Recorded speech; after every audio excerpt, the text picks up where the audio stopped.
In this video, I'm going to go over blow drying your birds during the winter time. The first critical thing is make sure you get the correct blow dryer.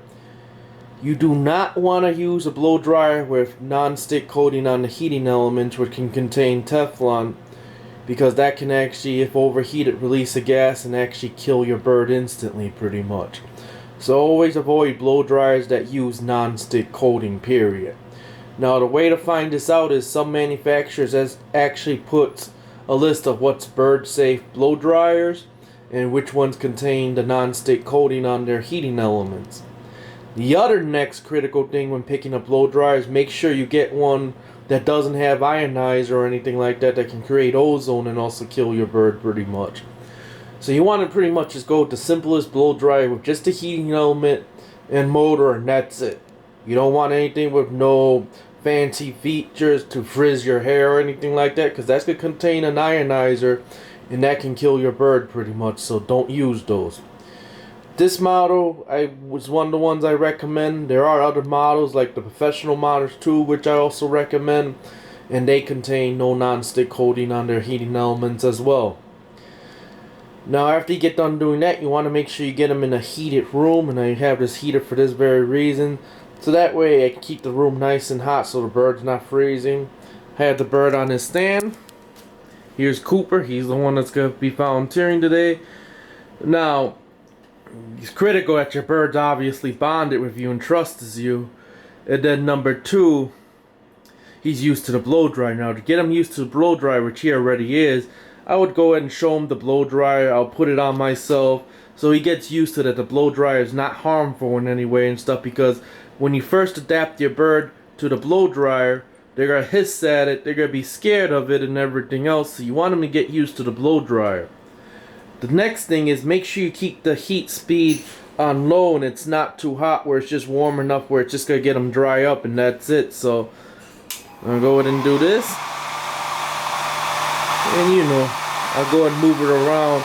Pretty much you're just going to blow dry him until he starts to get dry. I'm not going to blow dry him all the way. And you know, he'll sometimes lift his wings out.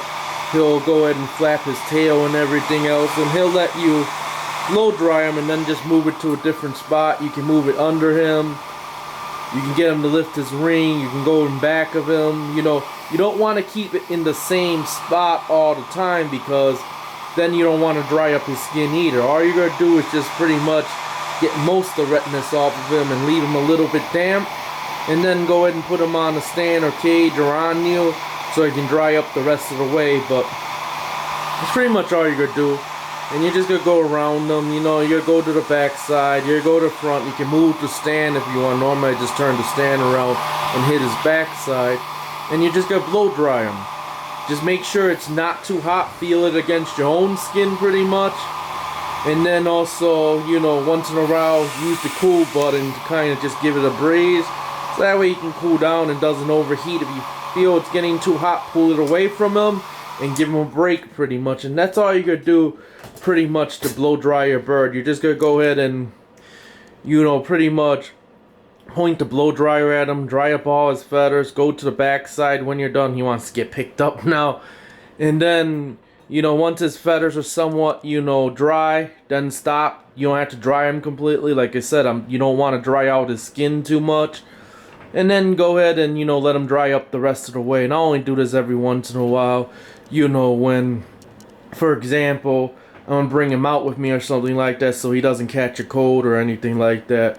That's the reason why I'm blow drying him now. But if he's going to stay in for a few hours and stuff, then just let him sit on his stand and dry up naturally instead of using the blow dryer.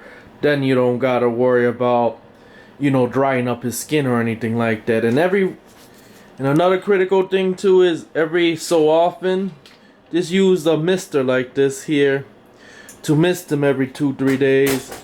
So that way it keeps his skin nice and wet and moisture, and then he won't have dry skin issues and stuff like that down the road. So this concludes this video.